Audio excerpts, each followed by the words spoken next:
செல்வோம்.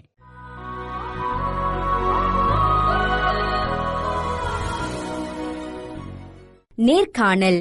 இனிய இதயங்களே, இளையோரும் திரு அவையும் என்ற நிகழ்ச்சியின் வாயிலாக மீண்டும் உங்களை சந்திப்பதில் பெருமகிழ்ச்சி அடைகிறேன். கடந்த பகுதிகளிலே இளையோரும் திரு அவையும் பற்றி நாம் சிந்தித்துக் கொண்டிருக்கிறோம். நம்முடைய அருட்தந்தை ரோமிற்கு சென்று அந்த இளையோருக்கான யூபிலி ஆண்டினுடைய பயணங்களையும், திருத்தந்தையோடு அவருக்கு இருந்த நெருக்கமான உறவுகளையும், திருத்தந்தையுடைய கருத்துக்களை பற்றியெல்லாம் நம்மோடு பகிர்ந்து கொண்டார். நாம் இந்த பகுதியிலே 3 இளைஞர்களுக்கு திருத்தந்தையோடு பேசுவதற்கான, உரையாடுவதற்கான வாய்ப்பு கிடைத்தது. அதை பற்றிய தகவல்களையும் இன்னும் பல்வேறு விதமான தகவல்களை பற்றி தெரிந்து கொள்ள இருக்கிறோம். வாருங்கள், கருத்தியலில் இணைவோம்.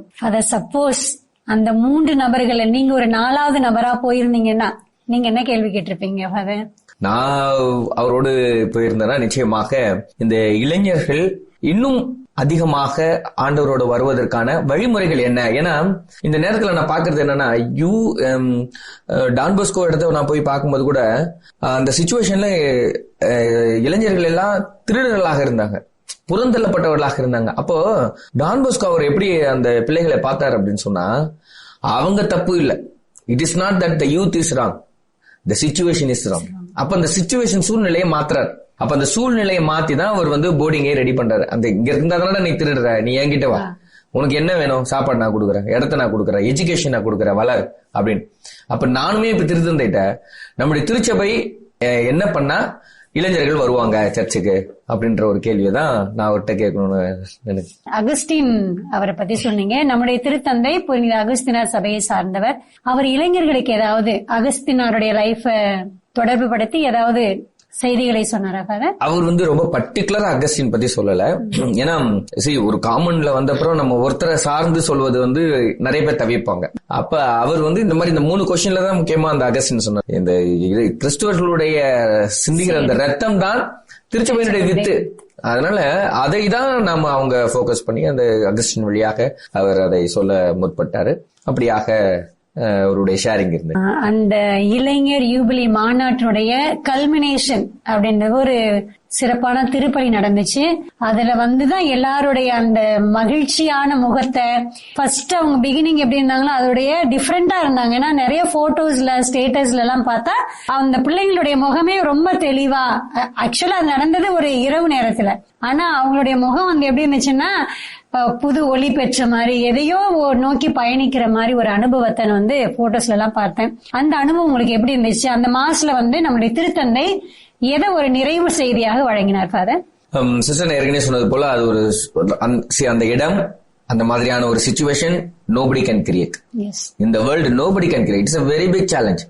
அப்ப அவர் அழகா அதை கொண்டு வராங்க அப்படின்னா இட் இஸ் ஒன்லி அபவுட் ஒரு காட்ஸ் ஒர்க் மாதிரி தான் அதை நம்ம பாக்குறோம். எல்லாரும் வந்தாங்க, எல்லாரும் நாங்க அதே போல நாங்களும் சொன்ன மாதிரி நாங்க 2:30 போயிட்டோம். எங்களுக்கு ஒரு சாசிபிள் கொடுத்தோம், அது கிரீன் சாசிபிள். அந்த ட்ரெஸ் போட்டோன்னே அது ஒரு எங்களுக்கு ஒரு பிளஸ் இதுல என்னன்னா ஈக்குவாலிட்டி. எங்களுக்கு கொடுத்த அதே ட்ரெஸ் தான் போப்பு பிளஸ் கார்டினல்ஸ் பிஷப்ஸ் எல்லாருக்குமே ஒரே மாதிரி அந்த கிரீன்ல அந்த சிம்பிள் இருக்கும். நம்மளுடைய அந்த யூபிலி சிம்பிள் போட்டு கொடுத்திருந்தாங்க. ரொம்ப அழகா இருந்துச்சு. நம்மளுடைய யூத் உங்க கூட வந்தாங்க இல்லைங்களா? அவங்க நிறைய இதெல்லாம் சந்திச்சிருப்பாங்க. பிள்ளைகளை, இளைஞர்களை சந்திச்சிருப்பாங்க, திருத்தந்தையை சந்திச்சாங்க, நிறைய ஃபாதர்ஸ் சந்திச்சிருப்பாங்க. அது இல்லாம நிறைய டூரிஸ்ட் பிளேஸ்க்கு எல்லாம் போயிட்டு எல்லாம் வரும்பொழுது அவங்களுக்குள்ள ஒரு ஆன்மீக தாக்கம் ஏதாவது உருவாயிருக்கும். ஏன்னா ஒரு வேற மாதிரியான ஒரு ஓடிக்கொண்டிருந்த உலகத்தை விட்டுட்டு ஒரு புதிய உலகத்திற்கு உள்ள போயிருந்த மாதிரி ஒரு அனுபவம் அவங்களுக்கு இருந்திருக்கும். அந்த அனுபவத்தை பத்தியோ இல்ல அவங்க அந்த ஆன்மீகத்துல ஏதாவது வளர்ந்ததோ அதை பத்தி ஏதாவது கருத்துக்கள் சொன்னாங்களா? அதான் நம்ம அங்க ஃபுல்லா அங்க இருந்துட்டு நம்ம ஒரு இடமா இப்ப பார்த்தோம். அது இல்லாம இவங்க மட்டும் யூத் மட்டும் நான் ஏற்கனவே போன வருஷமே போயிட்டு வந்து இந்த வாட்டி ஆண்டனியோ பொதுவா போனாங்க. ஏன்னா ஒரு சிலருக்குலாம் அந்த அந்தோனியாருடைய பக்தி நமக்கு இங்க அதிகமா இருக்கும். அது போய் வந்துட்டு அப்புறம் அந்த பையன் எனக்கு சொல்றான், ஃபாதர் உண்மையிலேயே வாழ்க்கையிலேயே நான் இப்படிப்பட்ட ஒரு இடத்த நான் பார்ப்பேன், அந்தோனியார் வாழ்ந்து. ஏன்னா இது வரைக்கும் கதைகள் சொல்லி கேள்விப்பட்டிருக்கோம், அப்பா சொல்லி கேட்டிருக்கோம், அம்மா சொல்லி கேட்டிருக்கோம். அந்தோனியார் கோயிலுக்கு நடந்து போயிருப்பாங்க, அங்க போய் பன்னு கொடுத்துருக்காங்க. இதெல்லாமே செஞ்சவங்க இன்னைக்கு அந்தோனியார் எங்க இருந்தாரோ அந்த இடத்த போய் பார்த்து அவருடைய அழியா நாக்கை பார்த்து வரும்போது they get doubly charged. So they are very so happy. அவங்க சொல்லும் போதே நமக்கு தெரியல, out of joy, out of love அதை செய்யறாங்க அப்படின்னு சொல்லிட்டு. சோ அதனால அது ஒரு பெரிய அனுபவமா அவங்களுக்கு இருந்துச்சு. அதை எங்களோட ஷேர் பண்ணிக்கிட்டாங்க. சோ மீண்டுமா உங்களுக்கு நன்றி சொல்றேன் ஃபாதர். நீங்க ஒரு அருட்தந்தையா முதல்ல இங்கிருந்து பயணம் செஞ்சு அங்க சென்றீங்க. அது இல்லாம ஒரு சில திருப்பலிகளில் எல்லாம் கண்டிப்பா உங்களுடைய திருவுடைகள் அதுக்குரிய மரியாதையுடைய உடைகளை தான் நீங்க அணிஞ்சிருப்பீங்க. ஆனா ஒரு சில போட்டோஸ்ல எல்லாம் நான் பார்த்தேன், நீங்க வேஷ்டி போட்டிருந்த மாதிரியும் பிள்ளைங்கள் கூட அந்த இளைஞர்கள் கூட டிஃப்ரெண்டா அவங்களோட கல்ச்சர் ட்ரெஸ் போட்ட மாதிரி ஒரு போட்டோஸ் எல்லாம் நான் பார்த்தேன். அதை பத்தி ஏதாவது தகவல் இருக்கா ஃபாதர்? ஏதாவது கல்ச்சர் டே கொண்டாடுனீங்களா, இல்ல ஒவ்வொரு நாட்டுக்குரிய அந்த பாரம்பரியத்தை பேஸ் பண்ணி ஏதாவது ஃபங்க்ஷன் நடந்துச்சா ஃபாதர் அன்னைக்கு? சிஸ்டர், நீங்க ஃபர்ஸ்ட் இந்த வேர்ல்ட் யூத் டே பத்தி ஃபர்ஸ்ட் புரிஞ்சுக்கணும். நம்ம இங்க இருந்து போகும்போதே one day is meant for culture day. அவங்க கல்ச்சர் ட்ரெஸ்ல வரணும். அதுதான் அதுதான் ஸ்பெஷல் வேர்ல்டு யூத் டே. நீங்க எந்த குரூப்ல போனாலும் இந்த மாதிரி ஆக முடியாது. எல்லாரும் வேற மாதிரி பாப்பாங்க, என்ன இவங்க இந்த மாதிரி இருக்காங்க. ஆனா அங்க அது மாதிரி பார்க்கவே முடியாது. அப்படி பார்த்தாங்கன்னா அது பெரிய ஒரு குற்றமா மாதிரி. ஏன்னா அவங்க கல்ச்சரை நம்ம டீக்ரேட் பண்றோம். அதனால இதெல்லாம் ஏற்கனவே சொல்லிட்டு தான் வருவாங்க. அப்ப நான் அங்க போகும்போது நாங்க அந்த வேஷ்டி சட்டை போன வாட்டி போர்ச்சுகல் போகும்போது நாங்க போயிருந்தோம். அந்த வேஷ்டி சட்டை போட்டோன்னு எங்க கிட்ட நாங்க தங்கின அந்த பங்கு ஃபாதரே லுக்கிங் வெரி குட் மேன் அப்படி சொல்லி அவங்களெல்லாம் கட்டி பிடிச்சி அவர் போட்டோ எடுத்தோம். அப்புறம் அந்த ஃபேமிலிஸ் கூட எல்லாம் போட்டோ எடுத்தோம். அந்த வேஷ்டி சட்டோட தான் பஸ்ல ஏறி போனோம். எல்லாரும் ஒரு மாதிரி பார்த்தாங்க. But still it is our கல்ச்சர்ல. But there like it. அவங்க ஃபேஸ் எக்ஸ்பிரஷன்ஸ் அந்த மாதிரி. அதுக்கப்புறம் நாங்க போனோம் வேட்டிகன்ல சென்ட் பீட்டர்ஸ்ல போயிட்டு அங்க நின்று எடுத்தோம். அப்புறம் ஒரு பெரிய ஒரு குரூப் ஒரு பசங்க எல்லாம் they want to take a photo with us. அப்புறம் நாங்களும் அவங்களோட நின்று போட்டோ எடுத்தது. அப்புறம் நாங்க எல்லாரும் கூட அந்த டான்ஸ் ஆடினது. ஏன்னா அங்க சென்ட் பீட்டர் ஸ்கொயர்ல எல்லாம் மாஸ் வச்சு தான் பார்த்திருப்பீங்க. Where youth were dancing and clapping hands. நாங்க அவங்களோட சேர்ந்து இது பண்ணது. அப்ப நாங்க வேஷ்டியோட அப்ப எனக்கு ஒரு மெசேஜ் வந்துச்சு. அங்க இருந்து என் கிளாஸ்மேட் ஒரு ஃபாதர் அங்க படிச்சிட்டு இருக்காரு.